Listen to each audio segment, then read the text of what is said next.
second episode of Charcha. I'm absolutely thrilled today to introduce today's guest, Carlii Lyon, the guru of personal branding. Welcome, Carlii. It's a pleasure to have you. Thank you. So, just for the background, I first met Carlii at a personal branding event that held in my university while I was doing my master's degree, and from that moment on, I was hooked. Mm-hmm. So, the way she shares insights and educates people about personal branding is truly inspiring. And Carlii spent 15 years running her own PR agency, and before transitioning into her current role as a keynote speaker, masterclass presenter, and workshop facilitator, all focused on personal branding. So she worked with brands such as BMW, Microsoft, and Revlon. Tell me, how does it feel to work for your own self and for something which is so uniquely yours? Well, first of all, thank you so much for having me, and congratulations on your show. I love everything that this represents, and I also love the name Charcha, and it's the fact that it pays ode to your heritage. So it's really beautiful. So firstly, thank you and congratulations. What is it like to work for myself and build something uniquely mine? I don't know anything different. So how old are you? I'm 24. Okay, so I launched my own agency or consultancy because it was always really me. I launched that at 21. Wow. And I haven't worked for anyone else since that time. Ever? Wow. Yeah. So I don't know anything but working for myself. And I always say to people, I am now unemployable for that reason, in terms of really working full time for someone. I love working for myself, and because I know no different, I do love everything about it. The thing that I advocate for now out in the world is to have people realize that they're always in the business of being themselves. So even executives and emerging leaders, not everyone's made to work for themselves. Not everyone's made to be entrepreneurial. Mm-hmm. And there's a thing called an intrapreneur, where you bring that entrepreneurial mindset to an organization and to a team. And I think you can still have a sense of ownership for what you do and what you contribute in a collective corporate organization and setting. So I would really hope that what people get out of this conversation today is you don't have to work for yourself to get that satisfaction of being in the business of being yourself. Whoa. Because there are a lot of downsides not downsides, but there's good and bad in everything. Of course, yeah. There's good and bad in everything. And I actually saw a colleague of mine posted something years ago where she basically came out and said, I don't want to work for myself, and I'm really proud to own that and really proud to say that. And I think in today's society, there's such a, I don't know what you'd call it, fascination or this idea that to be an entrepreneur is the only way to really be successful or to be you. And I don't think that's the case. I work with so many really inspiring, energized executives that are working for big multinational brands. And what makes them different to some of their colleagues is they do have that sense of ownership. And that sense of they are in the business of being themselves and bringing the best of themselves to the organization. Yeah, absolutely. I think it's all about owning what you're doing at the moment. And who you are. Yeah, exactly. Who you are. Exactly. That was beautiful. So just getting on to personal branding, as we are onto today. So just wanted to clear some of the basics, as in how would you explain a youngster what is personal branding in a very simple way? In a very simple way, your personal brand is the intentional way you present and package yourself for a purpose. So I think sometimes you'll hear, or if you were to search personal branding, there would be someone saying, you have a personal brand, whether you shape it or not, or your personal brand is what other people think of you, or your personal brand is how other people speak about you when you're not in the room. And all of those things are the outcome of your personal brand, but the actual factual reality of what a personal brand is, it is the intentional way you're presenting and packaging yourself. So if you're ever questioning, I wonder what my personal brand is, well, you don't have a personal brand yet. You might have a reputation, you have an image, you've got a set of skills, expertise, all of those things, but it's the way you bring that all together, you present it and you package it and you communicate it, that's what makes it a brand. And you can see this in the world of, let's say, product and consumer brand. You wouldn't say that a busy, no-name street food vendor in the back streets of Bangkok, Thailand, is as much of a brand as McDonald's. Yeah. Right? Because if you think of those two entities, one of them is very recognizable, reliable. they're very intentional, you know what to expect, Yeah. whereas the other is not. So one's abiding by the laws of branding, where the other is not. So it is that intentional way you're presenting and packaging yourself. That's what makes it a personal brand. Gotcha. So if different people perceive you differently, Yes. for different people, if you're a different person, like if I am someone different to one of my friends, if I'm someone different projected to one of my teachers, does that mean that you don't have a strong personal brand? Not at all. So there's a Japanese legend that says we all have three faces. Yeah. The face we show the world, Yeah. the face we show our friends and family, and the face we show no one but ourselves. Mm. And why I love telling that story is that it shines a light on the fact that we are multidimensional, and absolutely in different contexts we're going to bring different parts of ourselves to the table, to the audience that we're reaching. Typically when I talk about personal branding, I'm talking about the face you show the world. It's how you're presenting and packaging who you are to be of service to the world out there. So how you present and package yourself to the world out there and the audience out there, you would be hoping that the audience out there are going to say similar things for similar reasons, and that would suggest that you have a strong personal brand. But I certainly wouldn't look at a person and say, oh, but your friends think that about you and your colleagues think that. That's not a strong personal brand. That's just who you are in different contexts. Gotcha. Very interesting. That's leading to a very interesting conversation, actually.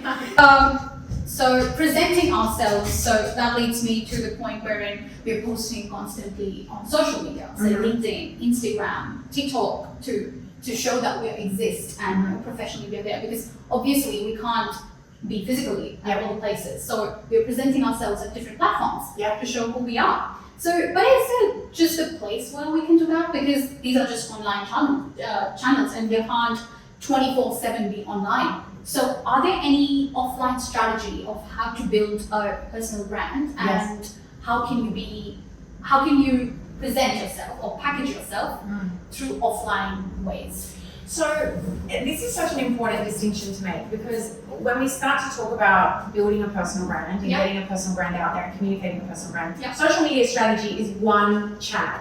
And actually the truth is your online self is on there 24/7. So what you do online and how you shape your brand online, it is a great way to amplify everything that you're doing, because it does live out there. So even while you're sleeping, your online self is going out and connecting with people and working with people all over the world.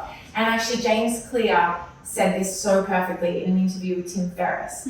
He said that whenever he does interviews on podcasts or he maybe posts an article online, he says it's the work that keeps working for you. Because it really does. Once you put it out there, you know, exactly. Who knows, you might be sleeping and someone over in America might listen to this podcast. So, but coming back to what you were saying in terms of you physically uploading and working online all the time, that's going to come down to what are your objectives, what works for you, rather than being a slave to the algorithm. You have to make it work for you, your lifestyle, your preferences, etc. But building a personal brand doesn't only have to be about your online social media. It can be your in-person networking. Like even how you reached out to me and you stayed in touch with me after the event. That's a form of personal branding in the sense of you're expanding your network, you're communicating what you're doing. That's also a form of personal branding. Maybe going out in events, something like... Absolutely, but even one-on-one. You know, you coming to a one-on-one interaction and being intentional about how you're presenting yourself, what are you wearing, what are you saying, why are you saying it. That's all part of personal branding. Because sometimes it can take only one person to change your life. 100%. And the idea is that you have a personal brand because you're being intentional about what are you saying, how are you saying it, how are you presenting and packaging yourself. And most people don't necessarily believe that they are at a point where their personal brand matters, which was absolutely for me and why I do the work that I do. I got to a point in my career where I went on extended maternity leave, having had my agency or consultancy for nearly 15 years. And I got to the point where on extended maternity leave, I felt completely invisible, not, very disconnected from my former life. and I felt invisible. And I realized at that point, I hadn't really shaped, managed, or elevated my own personal brand because I didn't think my personal brand mattered because I wasn't famous, I didn't have a public profile. Now, I'm coming at this conversation from a different generation. So from my generation, we were really trained in believing we worked for the brand that we worked for rather than thinking about our own personal brand. So your generation are much more attuned to this, but I would say with your generation, it's about being intentional because you're using the platform so much more for socializing. 100%. And it's about, well, how are you using them from a career, out in the world perspective? For sure. So it's a different nuance, but it's it's still that mindset shift of my personal brand matters, I've got to be intentional, whether it's one person or a million people looking, it's still really important that I'm taking control. Yeah, 100%. Totally. I agree on that. Thank you so much for that. Okay, so next question. So there's so much advice about if someone just, talks about personal branding on Google and they type personal branding, there's so many articles, so many videos that come on Instagram, so many people out there speaking about personal brand. But let's be real, all of it is not great, or all of it may be something is misleading, or something maybe is outdated. So what are some of the misconceptions you think is regarding personal brand? So firstly, I think it applies to everything in all areas of life. When it comes to looking at searching for advice and guidance, not everything is right for everyone. So even what's bad advice for me might be good advice for you and vice versa. Yeah. So I think there has to be a level of intuition at play where and this critical thinking, as they've said, in the future is going to be one of the most important skills for all of us, considering what's happening in the world. So you do need to think critically, and you need to step back and take it in and think, okay, is this right for me? Do I want to try this? There are some very big multinational brands that it's absolutely frowned upon, and in some cases just not allowed. They are not allowed to be posting on LinkedIn. They're not now, from a career perspective, as we said before, when personal branding, it's not just about your social media strategy. So it's not to say that you can't be thinking about how am I presenting and packaging myself and coming about it from a different perspective. If you're, from a career perspective, looking at a role or an opportunity with a company that has that policy, that's obviously a commitment and a decision that you need to make for yourself. I personally think that and hope that companies will begin to recognize and appreciate that it's a wonderful way to attract talent. It's a wonderful way for individuals to build networks which could ultimately help in the role that they're in. I think it's just part and parcel of where the world of work is going, where they suggest that a big portion of the workforce is going to be, gig related or project related. So it's almost, and I believe it probably will definitely get to a point where for a company to dictate that, but yet at the same time not be able to commit to keeping you and giving you that job security, I think it's a bit unfair. But that's a whole nother conversation. But what I would say to anyone listening is, if that's the commitment that you've made to the company that you work for, then that's the commitment. It is the commitment. It's the company, and you have to respect that. And from when I put my PR hat on, I can completely understand why companies do that, because it's just trying to control. They are worried that anything that you say or do is going to reflect badly on the brand. 100%. So I understand why it's the case. And for anyone who's unsure of what their company policy is, just have the conversation with corporate comms. Just ask what's allowed, what's not allowed.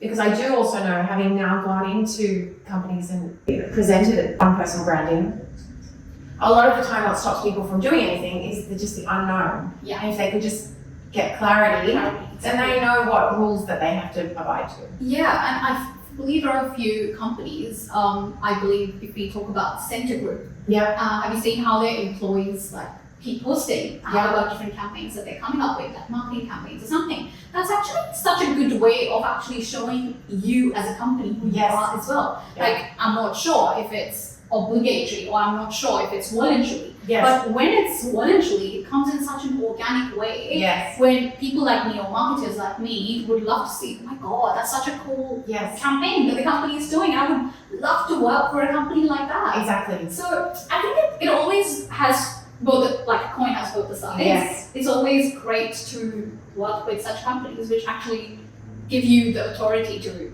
just be you.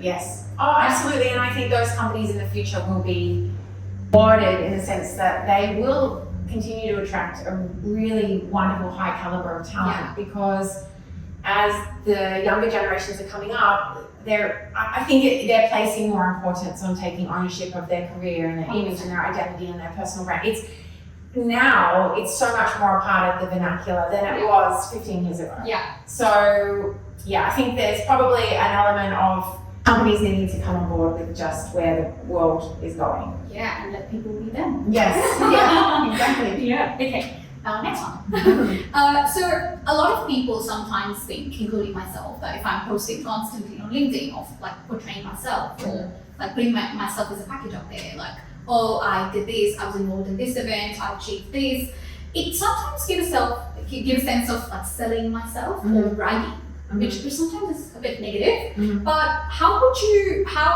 do we present ourselves as a personal brand in a subtle way which doesn't seem like you're bragging or selling yourself? The quick fix for something like that is that every time you post, you ask yourself, what's the value in this for the reader? Yeah. And when you do that, then all of a sudden, let's say you're making an announcement that you've been invited to be interviewed or participate in an event, let's say. Yeah. So, I'm so excited I've been invited to be a panelist for this event. Here are my top 3 thoughts of what I'll be sharing. Yeah. So all of a sudden, yes, you are making the announcement, you're letting people know that you're doing something great, but you've also taken the time to add value to the person who's reading. Yeah. And that's what that person will take away from it, rather than it just being, look at me, I'm doing this. Yeah.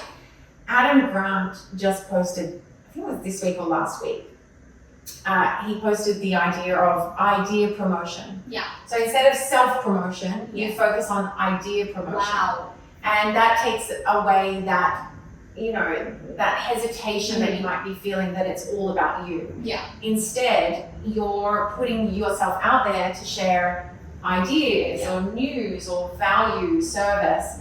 And then that changes everything. It changes the tone, it changes the approach. And also, and I can speak from experience, for those who are perhaps more introverted, who do hesitate in putting themselves out there and who feel very nervous about sharing and showing up, when you make it about adding value, it's so much more enjoyable because it's really not about you. It's just, I'm showing up, I've been doing all these great things, but this is why. Yeah, and it's just a different energy. Yeah, like 3 key takeaways from this event. Exactly. So how does this add value to the reader or the person looking at this? And that will change the lens. Same way of putting it up in the sense that, okay, what are your reflections? What do you understand from it? Yeah, love that. Thank you. Okay, so now this is a very different side to personal branding that sometimes always showing up or can be very exhausting as well. Like in terms of how others are perceiving us, right? So what's the emotional toll of personal branding and that no one talks about, and how does one manage without burning out? So many parts to that. There's so many different directions that we could go in. So first of all, let's talk about the constantly putting yourself out there. Yeah. And a few of my colleagues do this really well as well. There are lots of platforms now where you can schedule your content. Yeah. So it's similar to what I said before. Don't work for the algorithm, make the algorithm work for you. Don't work for social media, make social media work for you. And it's about finding that balance. If you get to a point where everything you do, every interaction you have, every moment is consumed with the thought of, am I capturing this? Do I need to? I would, and only it's maybe my personal opinion, I would certainly be questioning, are you working for social media or is social media working for you? Because you don't, I certainly would hope, you don't want it to be consuming all of yourself. Yeah.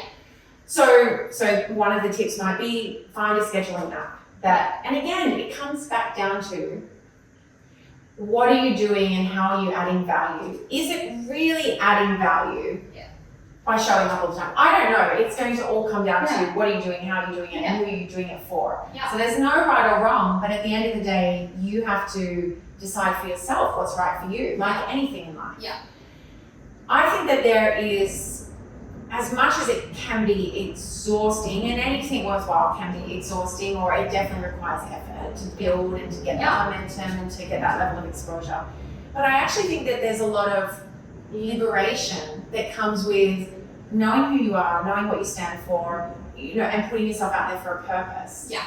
And it's attaching to the purpose rather than, they say do it for the cause, not the applause. Yeah. So if you're doing it for the likes and you're doing it for the attention and you're doing it for the applause, then that is probably going to be very emotionally exhausting because it will be a roller coaster. Yeah. And some things will fly, some things won't. And if you're so closely identified with the vanity metrics, that's a really slippery slope. Whereas if you're consistently showing up because you are so excited to add value and you want to serve then it actually doesn't become about the vanity metrics. So when you take that out of the equation, I do think it eliminates a lot of that emotional toll. Wow. Because where the emotional toll comes into play is, what are people thinking of me? Do they like me? Have they commented? Yeah. There's that such an attachment with the reaction. And this is the scary part.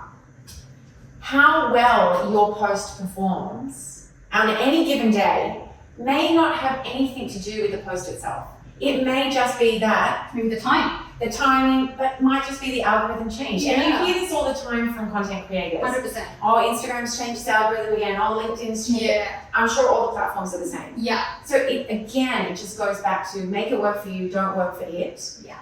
And focus on the purpose. Focus on the cause, not the applause. Vanity metrics, it's really a very slippery slope and it's a shallow form of validation. It really is. It's not where the value, I would say to someone, look at what your success metrics are. If it's about likes and followers, again, it's dependent on what you're trying to achieve, because if you are wanting to be an influencer and you're wanting to get brands involved, the truth is these days they're looking for engagement anyway. They are. It's not likes and followers, it's comments and actual engagement, real engagement. So I just think shift your priorities. Focus on the cause, not the applause, and make it work for you, don't work for it. Yeah, totally. Because at the end of the day, it's also about what you love to do. Yes. And who you are, portraying that, and then 100%. adding value to all of it together. 100%. In fact, the Gen Z or the upcoming generations, I believe, there is a need to get on social media because it's eating you up. It's eating you up, and it's looking for validation in all of the Everywhere, wrong places. everywhere. I think this is, this applies to, and as you know, I've worked with really high-profile individuals who really did and have achieved international fame. And the thing that I really know for sure is attention, fame, if you like, is very fickle. The people that are following you, let's say, they're not truly invested in you as a person. They're following you because you're entertaining them, you're informing them, whatever it is, you serve a particular purpose at a particular moment in time. But that moment in time may be fleeting. And if you're putting all your heart and soul into trying to please an audience that is fickle, I just think I don't think that's where you need to be focusing your time. And certainly from a networking perspective, from a career perspective, building a network, finding mentors, finding sponsors, it's not going to be found in your Instagram following. You need to get out there, reach out to people, go and meet people in person, really connect, and that's where you're going to find the kind of validation that means something. Totally. Love that. Thank you. Thank you so much. My pleasure. Lastly, last question. What's one advice that you would give to all the youngsters regarding personal branding? Well, I would say that, and there's lots of great and really interesting science around this, connect with your future self. Really think about who you want to be in 3 years, 5 years time, and make a habit, every day, every moment, every opportunity, when you're showing up, when you're, taking on new things, you really consider, what would my future self say? And personal branding perspective, if you can lean into who you want to be in the future and the person you see yourself becoming, there's something, and this is researched and proven, there's something really powerful about that. So contemplating that at every decision point, I think is, and I wish I had done that in my career. I wish I had, from the get-go in my career, really thought, okay, who do I want to be? Where do I want to be at 25? And what am I doing to get there? Who do I want to be and where do I want to be at 30? And what am I, and checking in regularly to make sure that you are on course and you are doing the things that you need to do.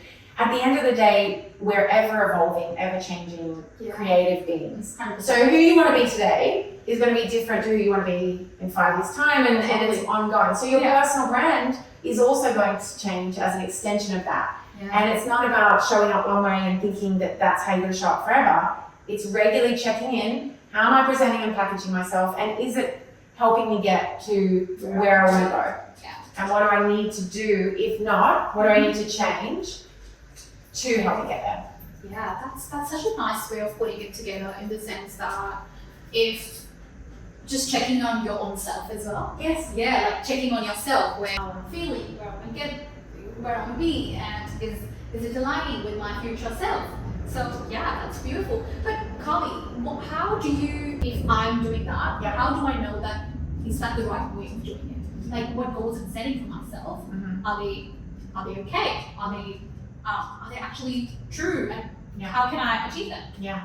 So this is where, and I say this, you know, you can only ever, when someone gives advice or shares a story, they can only ever really speak from their own personal journey. And there are so many times in my career that I look back, you know, even when I first started and I got my first client, and I remember sitting down with him and still being in college studying PR, and him asking me, so Carlii, do you have the contacts? And I said, absolutely. And I didn't have one contact in the media.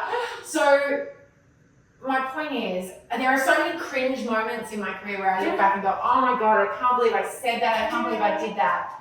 But if I hadn't have made those, call them mistakes, or if I hadn't have experimented and put myself out there and learned that way, then I wouldn't be who I am. So in answer to your question, how do you know it's right? Well, you never know if it's right. You never truly know if what you're doing is the right thing to do.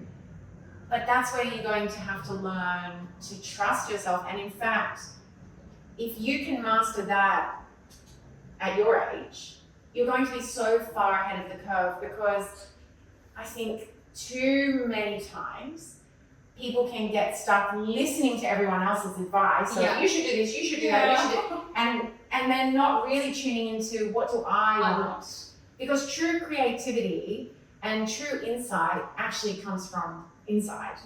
It doesn't, yes, advice is important and listening to other people, but always having that layer of critical thinking of what's right for me, you know, what do I really want, and just allowing yourself to make mistakes along the way. There was a beautiful clip on Instagram.